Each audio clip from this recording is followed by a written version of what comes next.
Good day, good afternoon, happy Sunday. Now, Sunday is my book report or book review Sunday, which I really enjoy doing. I'm coming to you late today because I'm trying to work in a new studio environment. I'm back in Arizona, and as if you've been watching all week, I have a new studio in California, but I don't in Arizona. But I'm trying to apply some of the software that I use there here.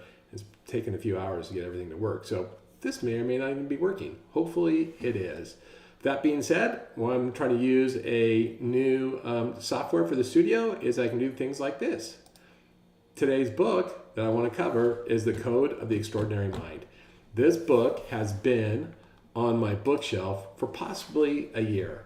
My brother, who originally referred this book to me and quotes it frequently, really tried to encourage me to read it months ago. And I've opened it at least a half a dozen times, got 50 pages into it. I listened to the first hour and a half of the Audible a few times, and I just never got into it.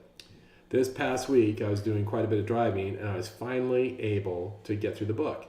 And once I got past the first beginning, which really didn't strongly appeal to me, and I got into the meat of the book, I really enjoyed the book.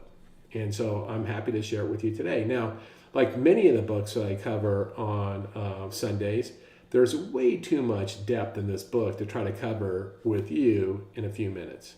And so instead, what I'm going to do, I'm going to use a new format. So let me know whether you like my new format or not. I'm going to use some visual aids in my picture-in-picture, and it will use it as a guide to go through the book. And then the aid that I'm using, I will post a link to the notes below. And in fact, you can get this book. This book is available for free on the internet. You can get a PDF copy. There's a couple sources for a PDF copy. Now, to be honest with you, I used both my Audible and my own digital book, so I didn't use a PDF, but you can get them for free. You can get the journey guide that I'm going to show you in a second for free, and I'll give you a link to that. And so nothing's stopping you from reading this book. But let's get to the book, and here's what I'm going to do. I am going to share, and this may or may not work. I'm going to share the book aid from the author on this book. All right. So this is the workbook that the author created for this book. Now you see here that there's going to be some technical language that we might have to use, and I apologize in advance for using technical language. That means we might use some curse words. I'm certainly not trying to. But in this Tools for a Journey workbook, it highlights the book perfectly, and it gives you the charts, but you're also going to see it gives you plenty of exercises. So I created, as I always do every week, an 8-page book report to share with you. I created my notes, and by the way, very soon, I'm going to make my book report notes available online. And so if you like the book report, you'll just be able to go to my website where I'm going to have a section of past book reports, and you'll be able to get the video or my written report. But today I'm going to try to use this collateral material. Now, I realize you can't read that. So if we get to something important like this diagram here, what I'll do is I will highlight the diagram for you. All right? But I will also use this just to kind of walk through the book. So the book has 4 different sections, all right? The book has 4 parts. I'm going to highlight the first part, and it has 4 parts and then 10 chapters. And so the part 1 is living in the culture sphere, how you were shaped by the world around you, and that has 2 chapters. Part 2 is the awakening, the power to choose your version of the world.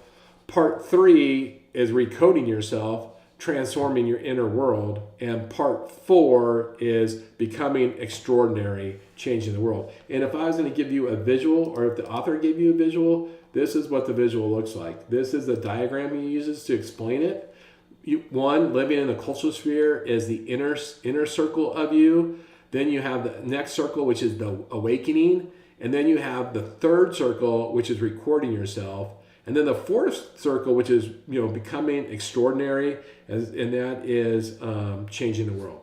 All right. So there you go. that's the 4 sections. We're going to quickly go through. We'll go through all 4 of the chapters. Chapter 1, there's in this booklet, there's a summary, but it's just really Law 1, which is the summary of the chapter. In Law 1, extraordinary minds are good at seeing the culture scape and are able to selectively choose the rules and conditions to follow versus those to question or ignore. So, and what this really says, I'm going to boil this down. I don't actually like reading the way we're doing this, but what it really is about as you get into transcending the culture sphere is everything we know to be true around us. And how the author suggests it's like a fish in water. The fish doesn't know what water is. It's just its entire surroundings. Well, that's how people are. People don't understand the culture is like this ocean that surrounds us that completely controls our thoughts. And it's been there for thousands of years.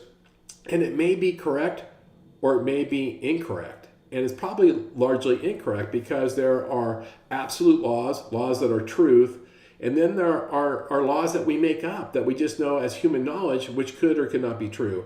And so one of the premises of the book, to live an extraordinary life, is to transcend the culture sphere that is around us. So that is chapter 1. Chapter 2, if we scroll down here, and by the way, I want to talk about this, is super cool. He talks about language in his book, and they did this study. A psychologist, I think it was, or sociologist, did a study with this Himba tribe, and I don't know who the Himba tribes are. I don't know a thing about them, but in their language, they do not have a word for blue. So there's no word for blue. And the question is, if there's no word for something, does that thing exist in your mind? And so what they did is they created this little chart you see here, and all those little squares are green squares, and they made one a blue square. And so all of them are green squares with one being a blue square. And it was amazing, this Himba tribe had a hard time recognizing the blue square because they had no word for it. So one of the questions, what they did is they said, point out which square is different than the other one. And they couldn't do it. And sometimes they could do it, but it took them a really long time because they had no point of reference. To them, the blue square wasn't even a square. They didn't even know what it was, so it didn't count in the picture. But if they replaced the blue square with a green square that was just a slightly different shade, and the question was, which one's different? They could recognize it in a nano instant where you and I probably couldn't recognize it. And that just is where words matter. And that goes back to supporting the thought of the cultural sphere. You know, we are how we're programmed with words and what we've been taught and laws and all this stuff. It's super fascinating because what he's going to get through in the book is how to reprogram your mind. So, chapter 1 is the culture sphere. We're not going to spend a ton of time on that. Instead, you know what? Let's go to chapter 2, which you guys are going to like. You know what? I'm going to take this off here for a second, and chapter 2, which is question the brules, BRULES, capture the brules. Now, this is going to be one of those technical terms that I feel I'm going to have to share with you, and I apologize for it. But what brules stands for is bullshit rules. And bullshit rules are all those rules we know of, all those rules around us. But many of them, and we follow them, and by the way, and he uses like rules. Rules could be our religion, rules could be our government, rules could be marriage. I mean, whatever rules we know to be true may not be true at all. And so what the chapter 2, once again, this is all about how to live an extraordinary life. Now it says the code of the extraordinary mind, but the real premise is how to live an extraordinary life. And it's recoding your mind, recoding yourself to lead this extraordinary life using your mind, right? So if I go back and I show you just quickly, I do a picture in picture, you can see here. So it gives us, and I just want to point this out. I know you guys can't see this, and I will just make it slightly bigger so you can. But you can see that he says, here's rules worth challenging, kind of goes through it. And then there's the Brule test, an exercise on how you can learn whether a rule is bullshit or no bullshit. And by the way, I'm going to interchange bullshit, and I apologize about all these cuss words. I'm going to change that with, is the rule working for you, or is it keeping you from living your best life? The one that keeps you from living your best life is bullshit. The one though that is helping you live your best life or a safe life is legitimate. And so you have to determine what's a brule and what's not a brule. And remember, factual rules or factual rules or natural rules, the ones that are just they're 100% true. Those we can't change. All right, so that's chapter 2 is the brule test. Chapter 3, which chapter 3 leads us into section 2. Part 2 is the awakening. The first chapter in this is practice conscious engineering. Practice conscious engineering. And that's where you have to learn how to accelerate your growth by consciously choosing what to accept and what to reject in the culturescape, right? And so we learned about culturescape in chapter 1. Chapter 2, we learned about rules. Well, chapter 3 now start to go, okay, now you understand what the culturescape is and you understand what rules are. Start to learn which are which. And so you become conscious of, that's just a rule, or conscious, that's not really true. And then what happens is once you figure that out, you start choosing the rules that you want. You start choosing the reality that you want, which is why chapter 4 is rewrite your models of reality. Just tear the culture sphere in half, get rid of all the rules, start using what will give you the optimal life and use your mind, right, to create that. And so that is rewrite your models of reality. And then it says, next, in chapter 5, upgrade your systems for living. And upgrading your systems for living, it's learning how to create the life that you want and learning how to update your systems, which is going to lead to habits, right? Update your systems to support the world you want, the world you want to believe in, right? And so this is really, and every one of these, I'll go back to this, and I know you guys won't be able to see this great.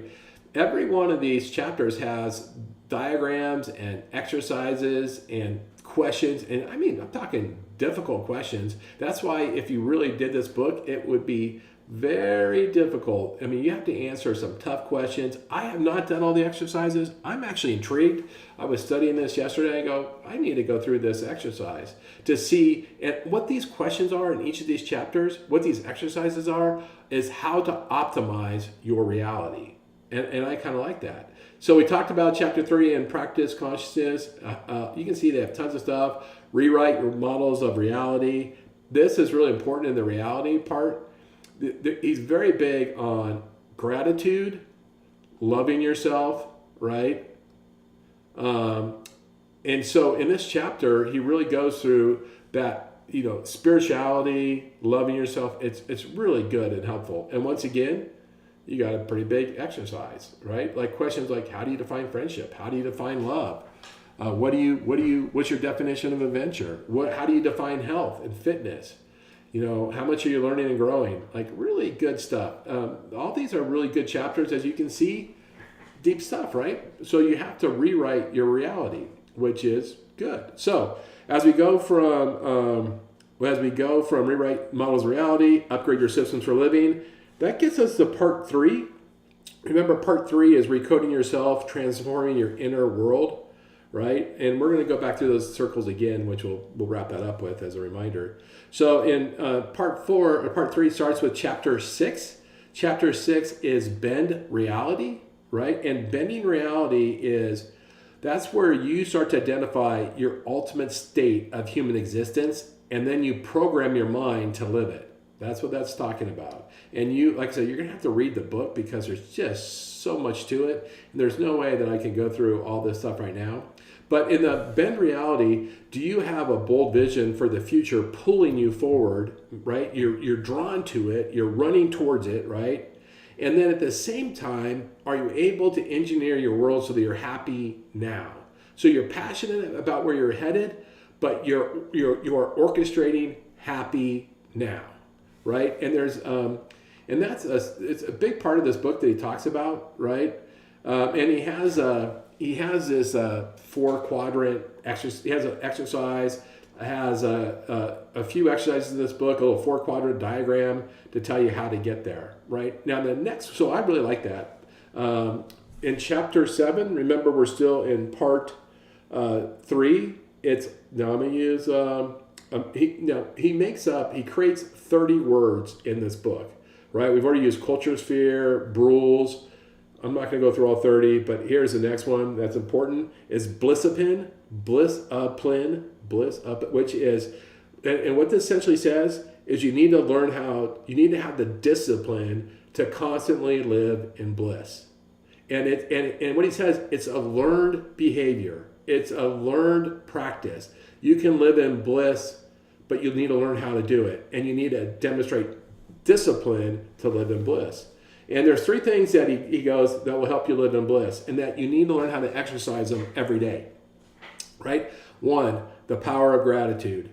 2, forgiveness.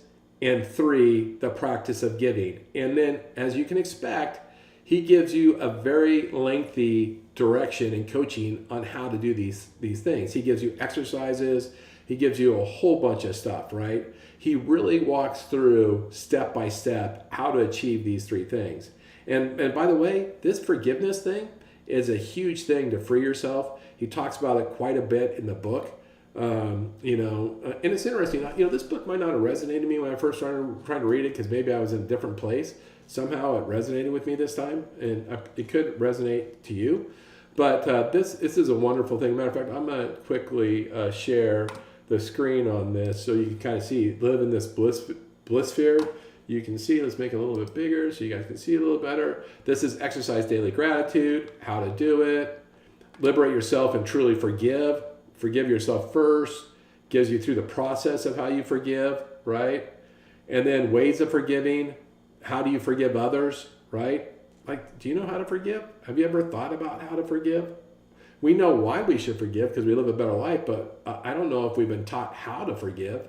And so I like that, right? Here's the diagrams for how to get over the gap for gratitude, right? So there you go. That is chapter 7. Now, chapter 8 is create a vision for your future. And that's how you learn how to make sure the goals you're chasing really lead to long-term happiness.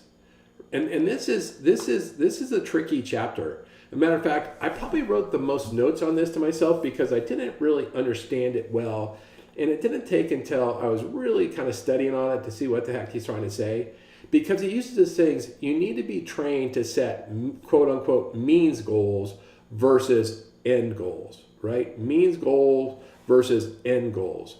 And it's funny because end goals are, I want to be rich, or I want to be famous, or whatever they are. Means goals are, I want to be happy, I want to be grateful, I want to be fulfilled, right? And if you live in the means goal, that's how you live in a state of bliss. And that's how you're happy now. And so you really need to work on this means goals versus end goals, right?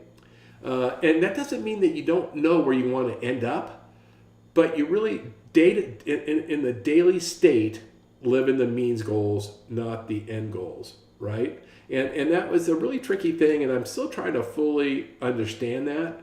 But it's an interesting concept. And then he links that to how your goals can fuel your future.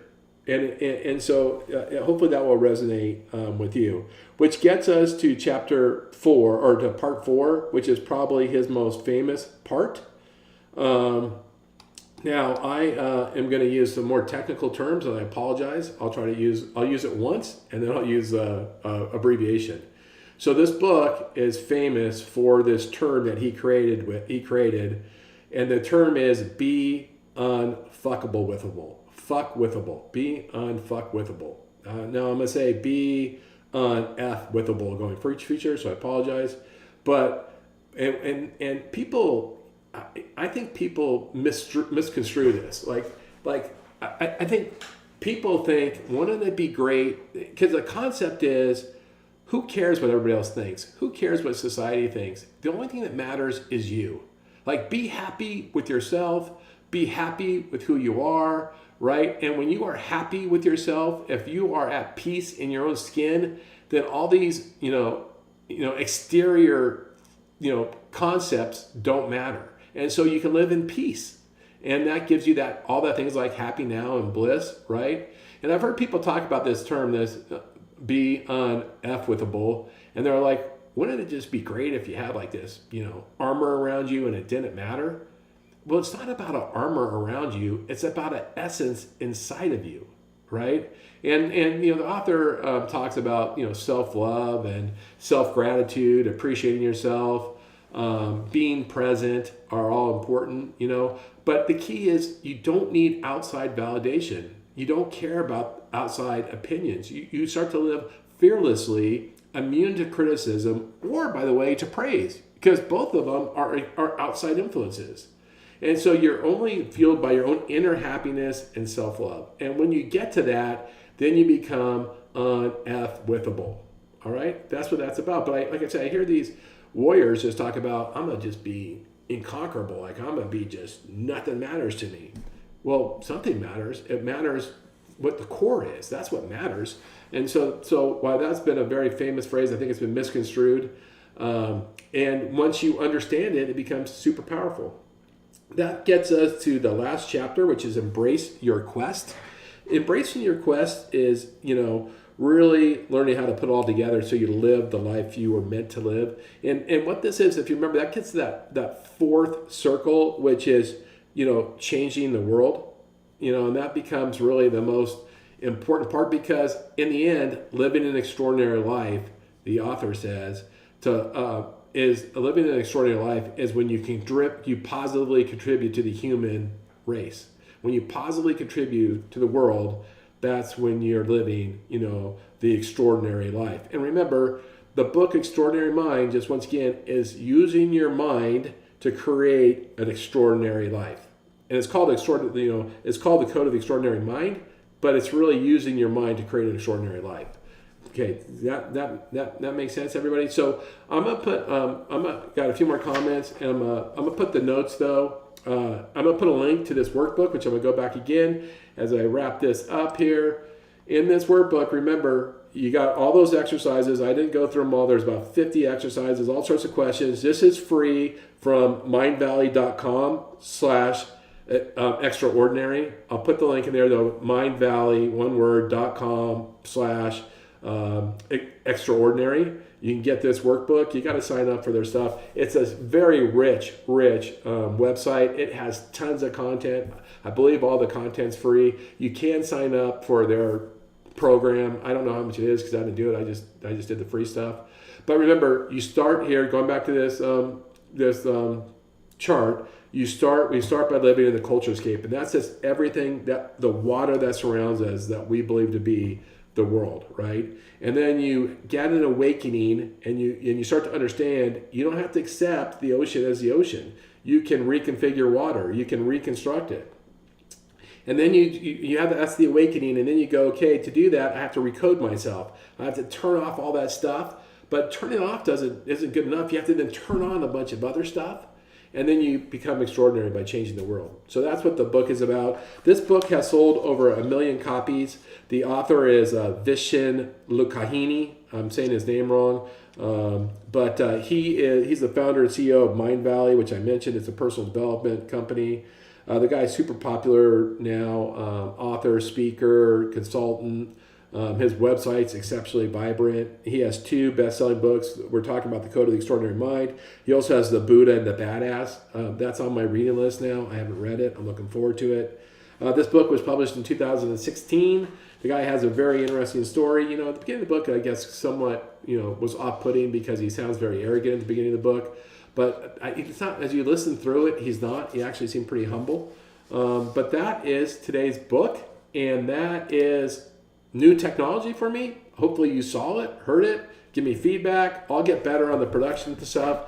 Let me know if you like this format. If on books that are not as dense, I'd rather just speak straight to you. But on books that I think the visuals will help, I'm happy to use the visuals.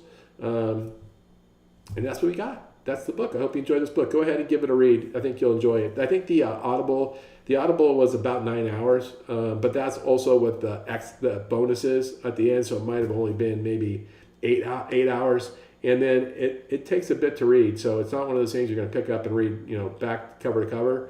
But give it a try, and have a great day, man. I hope you have a great Sunday. Thanks for checking me out. Let me know if you